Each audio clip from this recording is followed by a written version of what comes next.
Alhamdulillah, Alhamdulillah wassalatu wassalamu ala rasulillah wa ala alihi. Allahumma salli wa sallim wa barik wa azim wa karim ala sayyidina wa habibina wa syafi'ina wa qurrati ayunina wa maulana Muhammadin wa ala alihi wa sahbihi wa man tabi'ahum bi ihsanin ila yaumiddin. Subhanaka la ilma lana illa ma 'allamtana innaka antal alimul hakim. Rabbi israh li sadri wa yassir li amri wa hlul 'uqdatam min lisani yafqahu qawli. Amin ya rabbal alamin. Alhamdulillah wa syukurillah wal khair wa syarru bi masyiatillah la haula wa la quwwata illa billah. Syukur kita kehadirat Allah Subhanahu wa taala mana diberikan nikmat iman, nikmat sehat wal afiat, nikmat panjang umur, nikmat dapat menjalankan segala bentuk aktivitas dari aktivitas duniawi kita juga aktivitas ukhrawi kita, yang mana kita dapat dipertemukan dan diperkumpulkan dalam satu majlis. Mudah-mudahan dari rangkaian segenap amal ibadah yang kita lakukan selalu diterima oleh Allah Subhanahu wa taala dan diberkahi. Amin ya rabbal alamin. Salawat dan salam tak lupa kita curahkan dan kita haturkan kepada junjungan Nabi besar Muhammad sallallahu alaihi wasallam agar senantiasa kita selalu terikat oleh kasih dan cinta dan kerinduan kita kepada baginda Nabi besar Muhammad sallallahu alaihi wasallam, dan kelak kita di yaumul hisab mendapatkan syafaatil uzma, syafaat yang agung dari beliau. Amin amin ya rabbal alamin. Hadirin yang dimuliakan oleh Allah Subhanahu wa taala. Masyaallah, ini mudah-mudahan gara-gara semangat ini.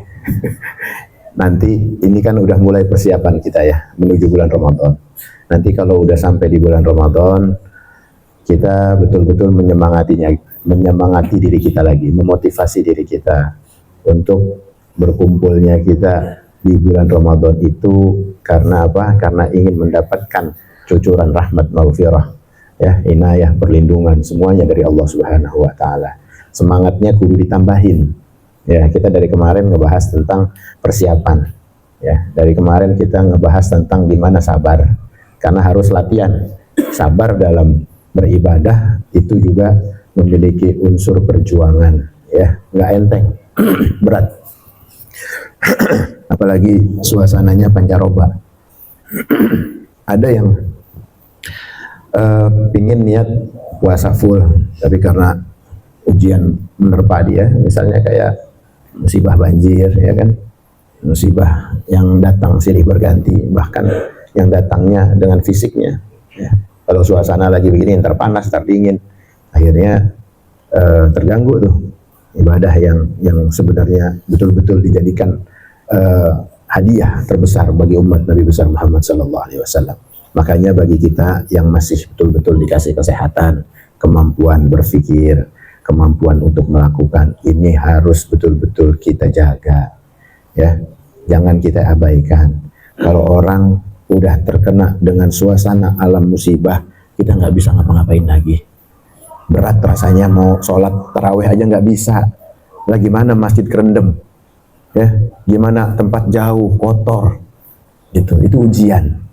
Nah, kita yang masih diberikan ke lapangan, alhamdulillah sejadah kita masih kering, rumah kita masih jauh dari bermacam bala bencana, itu harus betul-betul dijaga. Supaya apa? Supaya kualitas ibadah yang akan datang betul-betul sudah tercatat rapi. Jangan gara-gara kita ngerasa enak, nyaman, ya, masih ngerasa jauh dari bencana, jauh dari peringatan, akhirnya lalai. Akhirnya nggak semangat, akhirnya malas-malesan, akhirnya puasa cuma dijadiin obat tidur, sahur begadang, ya, dari malam, tarawih semangat di awal doang, habis gitu di siang harinya habis dah, betul-betul tidur sampai maghrib, sampai kagak bangun, zuhur juga kagak bangun, asar lewat, ya gara-gara apa? Begadang semalaman, yang katanya qiyamul lail, semuanya bohong dan dusta. Nah, ini kebiasaan orang yang cuma mengatasnamakan agama pada rutinitas, ya, cuma dijadiin tameng aja. Gua kalau kagak ada agama mungkin kagak rame, gua kalau nggak ngejalanin mungkin gua nggak enak, malu. Jadi bukan karena dari hidayah dan batiniahnya dia, dari keperluannya dia kepada Allah Subhanahu wa taala, tapi masih bertopeng, masih nggak mau belajar, masih cuma ikut-ikutan doang. Sahur ya ikut sahur, niatnya acak adul, berantakan. Sholat tarawih cuma di awal doang, cuma pengen ramenya doang. Nah, ini kebiasaan orang-orang yang lalai, yang biasanya di bulan Sya'ban ini kagak sama sekali tersentuh dengan persiapan, sama sekali nggak ada taubatnya, nggak ada zikir istighfarnya dibanyakin, nggak ada puasanya sama sekali. Nah, ini akhirnya ketika sampai di bulan Ramadan malah nauzubillah melakukan dosa-dosa. Nah, ini kita emang zaman fitnah. Kalau kita nggak ngejaga, kalau kita nggak hati-hati, kalau kita nggak saling mengingatkan, mau kemana larinya? Hah? Kalau nggak ada majelis taklim yang ngingetin, kalau nggak ada guru-guru, kadang-kadang cuma lewat doang tuh. Ya kalau lagi sekurul sekedar lewat, banyakan mana durasinya antara ibadah sama hiburannya. Itu besok kelak dihisab di hadapan Allah Subhanahu wa taala. Yang katanya kita kalau lagi dengerin baik banget nasihat tuh, Masya Allah. Kayak besok ntar udahannya kita mau rapih, mau cakep, mau bener-bener, tapi ternyata nafsu setipis kulit bawang, tipis banget kayak kulit bawang. Baru aja kita diingetin, langsung berubah megang HP jadi iblis. Nauzubillah. Malah jadi rajanya iblis sendiri nggak ngelakonin, dia ngelakonin. Bingung jadi. Ini harus kita hindari. Makanya kiat-kiat kita untuk memahami apa yang dimaksud dari dosa-dosa itu harus kita jauhin. Ya. Di sini kita ingin membahas bagaimana apa dosa-dosa besar itu, al-kabair. Ya, al-kabair itu dosa yang diancam dengan hukuman yang sangat berat. Hukuman dari Al-Quran dan hadis seperti laknat Allah. Orang kalau biasa ngelakonin dosa itu akhirnya enteng aja dia. Kalau udah biasa itu diingetinnya kayak nggak ada beban. Kalau biasa dia ngomongin orang di dalam keadaan offline, online juga begitu. Megang HP isinya cuma ngegibah, isinya cuma menghardik. Kalau nggak ngomongin nggak seru. Nah itu kan udah termasuk dari minal kabair. Gara-gara peringatan-peringatan itu diabaikan. Ini akhirnya mendatangkan murka Allah Subhanahu wa taala. Sebetulnya kalau kita melihat berita, melihat kabar-kabar ya, mendengar kalau di belahan bumi sana ada teguran, itu sebetulnya bukan buat mereka. Itu selagi kita masih mendengar kabarnya, itu teguran buat kita. Bisa jadi mulia mereka karena memang dapat predikat diuji dengan kesabaran yang luar biasa, diuji. Nah kita yang nggak diuji ngerasa, dia kena azab tuh, kita kagak, udah kita masih nyaman, udah sama dosa, begitu aja. Akhirnya apa? Akhirnya kita tergolong orang-orang yang mendapatkan ujian istidraj, dapat murkanya Allah, gitu. Kita nyantai aja kayak kagak dapat peringatan apa-apa melakukan dosa, ngomongin orang maksiat, ya zina mata, zina tangan, ya zina hati, maksiat maksiat ini, kayaknya kayak kagak ada hukuman gitu. Malah bumi belahan sana yang dihukum. Padahal itu kabar sebetulnya teguran buat kita. Jangan sampai ketika teguran itu nyata, betul-betul isinya cuma penyesalan. Nggak ada lagi ruang untuk kita menempatkan hati kepada Allah Subhanahu wa taala. Allah udah kagak mau besok kesentuh. Orang-orang kalau udah terbiasa dengan dosa, sampai Allah tidak mau didekatkan. Ya. Nggak bisa datang ke masjid, nggak bisa datang ke majelis, istighfar aja kagak bisa. Kenapa? Karena nggak terlatih untuk bersabar. Karena dulu kabar-kabar duka tentang saudaranya cuma dijadiin berita omongan doang. Dulu nih, ini yang sekarang kita dengar nih, itu cuma biarin dah di alam sana. Ketika datang kepada kita, nauzubillah ya, ketika datang kepadanya, kepada orang-orang yang lalai ini, buta udah. Isinya bukan nama ibadah, isinya sibuk sama urusan dunia. Gimana aku makan, gimana aku tidur, gimana isinya ngeluh, gimana nanti hartaku itu yang tenggelam, hartaku yang ke bawah, utangku yang begini. Kan? Nggak sama sekali mikirin bahwa ada pengendali agung di sana. Kenapa tuh bisa begitu? Karena di saat keadaan nyaman, di saat ada ujian-ujian yang datang dari berita itu, seolah tidak ada teguran buat dia. Akhirnya Allah uji dengan hilangnya nikmat ibadah. Hilangnya kedekatan sama Allah. Sebetulnya bukan dia yang nggak mau, Allah yang udah nggak mau. Sebagaimana kerasnya murka Allah kepada Fir'aun. Ya, Fir'aun itu saking Allah murkanya, tongkaknya kan Fir'aun. Allah murka dengan tidak diberikan izin untuk menyebut namanya. Waktu udah ditenggorokan kan apa yang dikatakan? Amantu bi Rabbi Musa, aku beriman dengan Tuhannya Musa. Dia nggak bisa nyebut Allahu Akbar, aku nggak bisa menyebut Rabbi, nggak bisa. Kenapa itu? Allah yang nggak ngasih, nggak kepengenan. Makanya kita nih dari sekarang disuruh latihan untuk bertahlil, bertahmid, supaya waktu besok pandangan kita dibuka nih, mata kita dibelalakan dengan akhirat, kita nggak susah untuk ngucapin apa? Bersyahadat, bertahlil la ilaha illallah Muhammadur Rasulullah. Ini lagi ngaji gini latihan, diingetin supaya mati besok ente nggak susah nyebutin. Gelagapan yang diinget apa? Yang diinget bandanya. Ya Allah motornya belum. Ampun ini dah utang belum. Ya bini gua gimana? Udah urusan dunia aja yang diingetin. Ya, ruhnya terikat dengan urusan-urusan yang tidak ada maknanya. Padahal kalimat yang akan menjadi penjamin dia ketika keluar akhir dari lisannya adalah kalimat la ilaha illallah Muhammadur Rasul. Ini kalau lagi dalam keadaan sehat walafiat kayak sekarang nih, kayaknya emak nasihat tuh kayaknya biasa aja. Kayaknya dibilang biasa itu. Itu di lagu juga ada kan? Ya, di TikTok banyak. Tidak tersentuh dengan dirinya untuk melatih dengan batin yang kembali kepada Allah. Akhirnya waktu mati, walaupun itu lagu sering didengerin, zikir sering didengerin, sulit untuk dia ucapkan. Gara-gara apa? Ngentengin nasihat guru. Datang majelis cuma isinya dunia aja. Nggak ada niat-niat sedikit pun akhirat, secuil aja akhiratnya kagak nyangkut. Cuma syarat doang karena diajak temen, cuma syarat doang karena kagak enak dilihat. Kemarin hadir sekarang kagak, karena nggak enak aja, atau karena urusan-urusan dunia yang lain. Ini kan nauzubillah. Teguran itu cuma dijadiin kabar berita kayak angin aja lewat. Efeknya apa? Karena dia mengabaikan hal-hal nasihat yang betul-betul agung, ngingetin kalamullah, ngingetin ketauhidan. Kok dia kagak serius? Ya.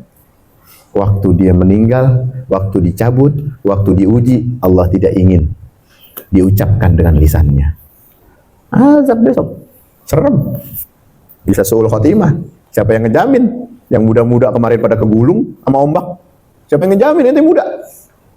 Siapa yang ngejamin kita sehat besok? Masih ada. Banyak yang sehat udah pada modar. Yang sakit masih hidup sampai sekarang. Kita nggak tahu. Emang itu rahasia Allah Subhanahu wa taala. Jadi nggak ada tuh katanya gue masih muda, umur panjang. Siapa yang ngejamin? Kemarin tuh Covid habis diraup, yang sehat, yang sakit, yang kecil, yang apa semuanya kena. Sekarang apalagi DBD banyak banget. Rumah sakit sampai full. Kemarin Al-Fakir waktu datang ke rumah sakit untuk donor sampai kehabisan kantong darah. Kantong darah sampai habis. Sampai ada orang-orang yang nunggu di depan.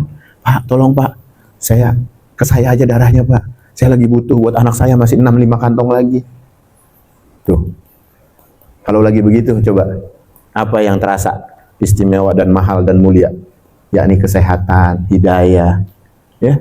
Kita nggak bisa, jangan ngata sehat gua, kepentok aja, kejedot aja benjol, ngerasa takabur banget sama urusan badan. Jangan boleh sombong kita. Nggak boleh sombong. Jangan ngerasa muda, jangan ngerasa seger banget, badan keker banget.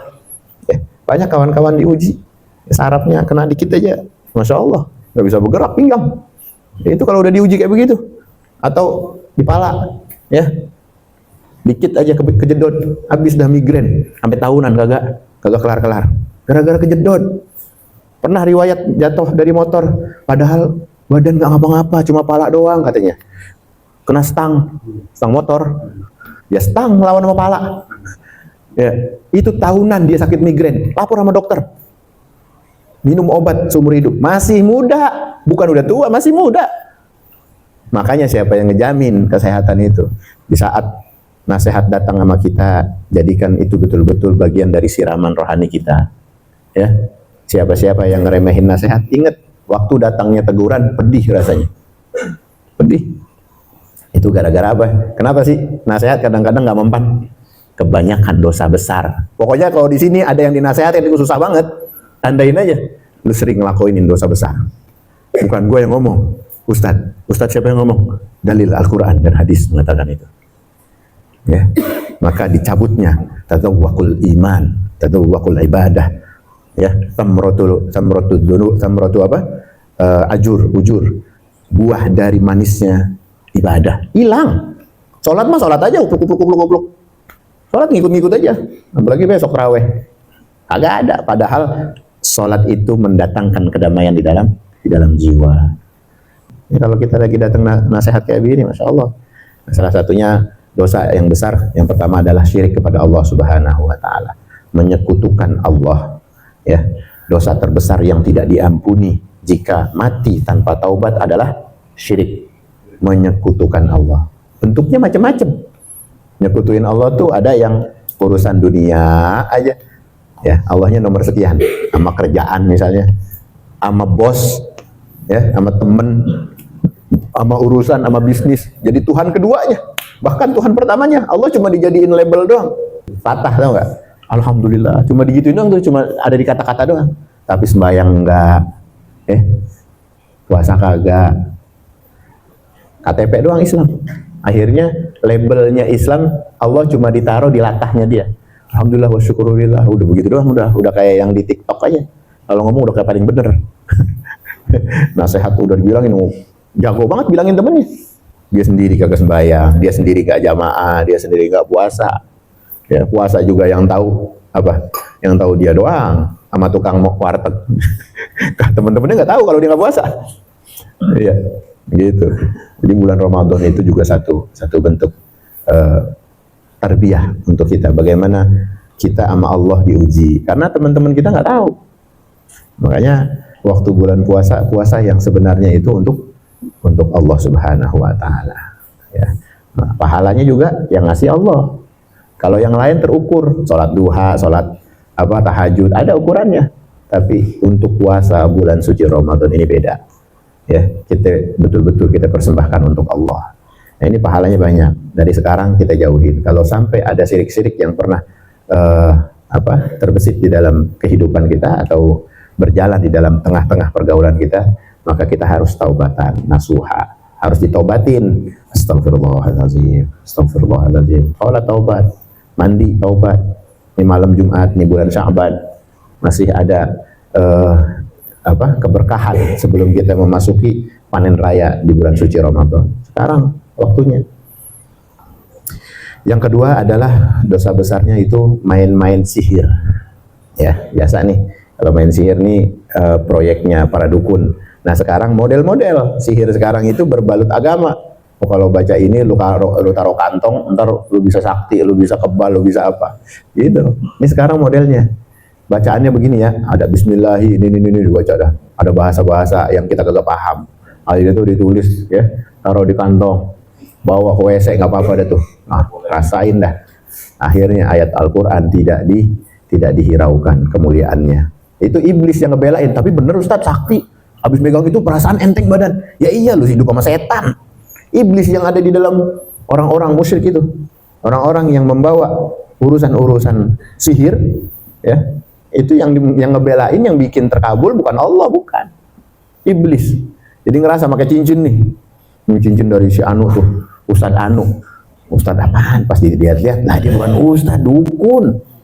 Dukun cuma pakai kopiah, pakai sorban kalau lagi didatengin tamu. Ya, kalau kagak mah jadi dukun cabul. Habis kalau ada perempuan diraba-raba sama dia. Gitu, Ustadz apaan? Kan banyak yang begitu modelnya pas di berita. Nah, ini bahaya ya, tergolong dosa-dosa besar ya, yang bisa merusak semua struktur keimanan seseorang di dalam kehidupan. Yang ketiga adalah membunuh jiwa, dosa besar tuh. Membunuh jiwa tanpa hak. Bukan berarti perang itu nggak boleh bunuh. Ini kan yang dikatakan membunuh tanpa hak dan alasan. Termasuk kekerasan berat dan pembunuhan yang disengaja. Ini juga kudu hati-hati. Tergolong dosa besar.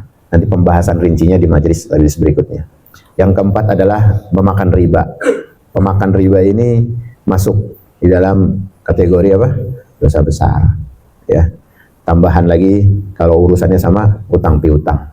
Ya.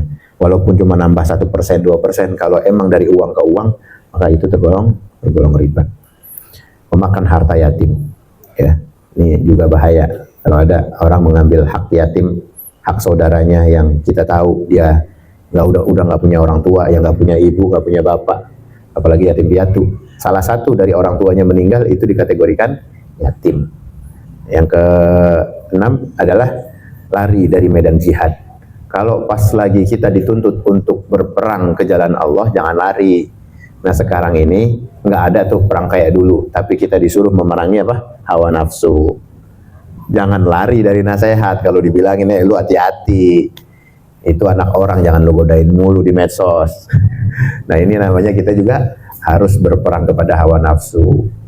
Itu. Jadi perang-perang sekarang sebetulnya bukan perang antara fisik, ya. Apalagi nanti ketika datang himbauan untuk perang secara fisik, ada fatwa misalnya dari sekumpulan mufti, ya, sekumpulan ulama untuk betul-betul sudah genting dan harus berperang, maka kita wajib.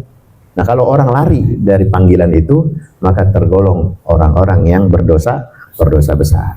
Yang ketujuh adalah menuduh seorang wanita mukminah yang terjaga dengan zina, menuduh zina. Ada orang baik-baik dituduh zina, dasar loh. Kadang-kadang orang kan kalau bercanda berlebihan kalau sekarang itu. Jadi omongan itu bukan datangnya dari mulut doang, tapi sekarang sudah terwakilkan ada di mana? Jari jemari kita. Maka jangan dibilang beda, sama. Ente ngomong di mulut nih, sama di jari, dibaca orang sedunia, sama dosanya. Gitu. Makanya hati-hati. Ya. Yang salah satunya juga dari rangkaian dosa besar bisa dikatakan durhaka kepada orang tua, zina, minum khamar, mencuri, sumpah palsu. Ini harus betul-betul ditaubatin. Ya, misalnya hasad yang merusak, kedengkian yang bisa bikin fitnah kemana-mana. Jadi apa katanya langsung disampaikan, padahal belum tentu benar. Nah kita pernah dengar atau sering melihat ada tes, ya kan, tes komunikasi sosial yang kalau orang ditepok tuh nggak, beruntun dari depan ke belakang diberitain begini, sampainya gimana? Jauh berbeda, ya kan? Motong bambu, misalnya motong bambu sama duren sampai ke belakang, bukan duren, lama-lama jadi semangka. Ngapa? Jadi ngasih tahu isyaratnya doang. Ini bahayanya. Jadi kalau orang dari berita mulut ke mulut, ini yang banyak apa? Tambahannya apa? Apa kurangannya? Tambahannya, bumbunya dibanyakin biar seru nih berita. Lu bener kata dia, bener kok mah. Yakin, sampai sumpah dibawa-bawa. Sumpah dah, dia mah sama gue mah nggak pernah bohong. Akhirnya beranak lagi, ya kan? Bener nih, dia bukan cuma sumpah, gurunya aja nyaksiin. Nah, tadinya gurunya kagak ada, dibawa-bawa. Coba, akhirnya itu berita sampai menjadi fitnah yang sangat besar dan mengakibatkan dendam, lalu sampai terjadi bunuh-bunuhan. Itu hati-hati makanya. Jadi jangan sampai kita ngeremehin yang namanya jari jemari juga. Kita kalau hidup di zaman fitnah ini kudu baik-baik. Ya.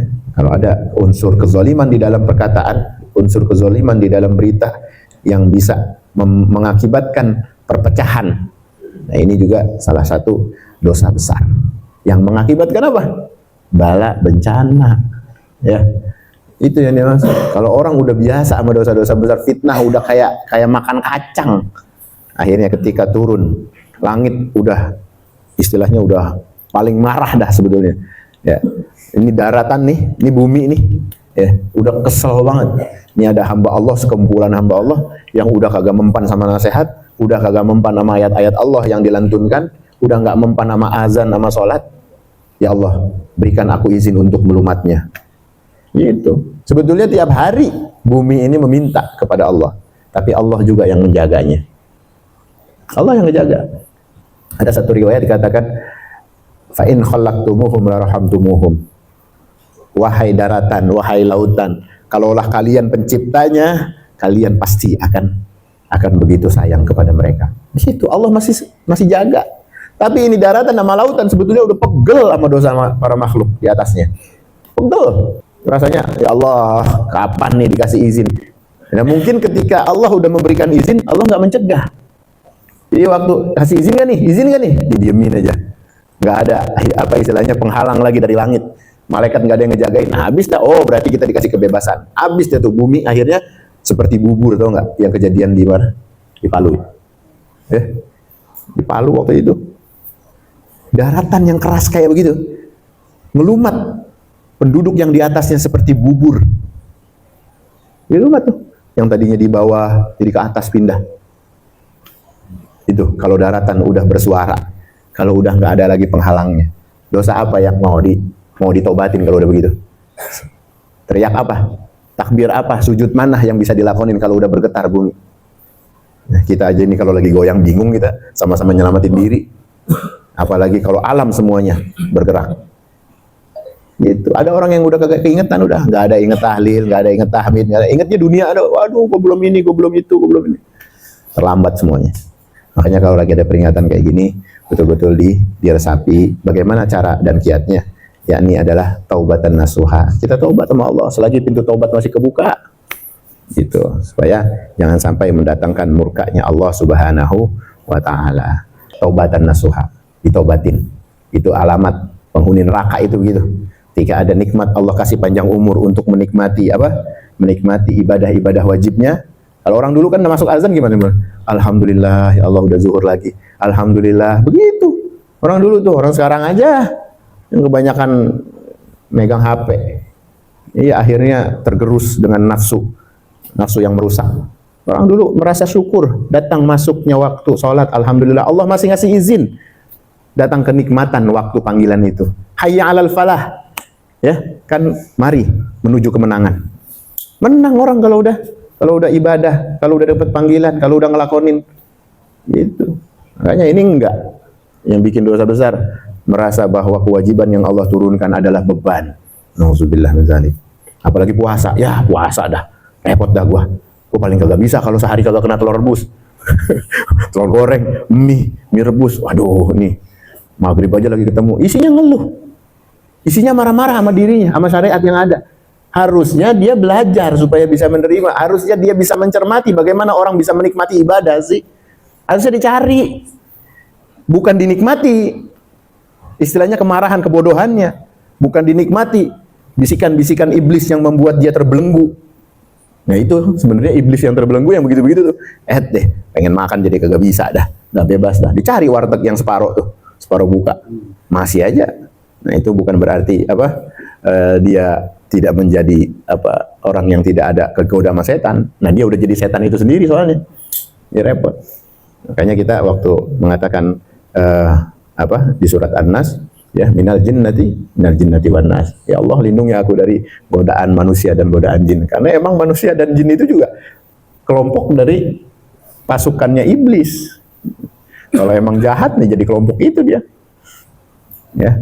Ya, mudah-mudahan dari apa yang kita bahas ini ada manfaatnya dan membuat kita semakin dekat kepada Allah Subhanahu wa taala dan diberikan kesehatan untuk menjalankan amal ibadah di bulan suci Ramadan dengan sempurna. Ya, mudah-mudahan dari himbauan ini menjadikan kita orang-orang yang selalu ingin bertaubat dan melakukan terus ketaubatan kita ini dengan taubatan nasuha. Amin ya rabbal alamin. Habis itu kalau udah kita taubat berhenti, ikrarin berhenti. Jangan habis taubat kayak orang makan sambal pedas-pedas ngambil lagi 3-4 cabai. Jangan gitu, berhenti dari dosa itu. Kita minta taubatan nasuha itu artinya taubat yang diterima, betul-betul berjanji kepada Allah untuk meninggalkan secara totalitas. Itu nggak kaget-kagetan. Dosa itu harus berhenti. Bertekad untuk tidak mengulangnya lagi. Kuat. Ya Allah, demi Allah aku tidak akan mengulangnya lagi. Itu keberuntungan bakal datang sama kita. Orang kalau udah taubat, setiap saat dia bertaubat aja, ikrar terus, ya Allah, aku tidak ingin mengulangnya terus, ya Allah. Ampuni hambaku. Jadi hajat-hajat kita yang tadinya orang tua lagi susah, dapat apa?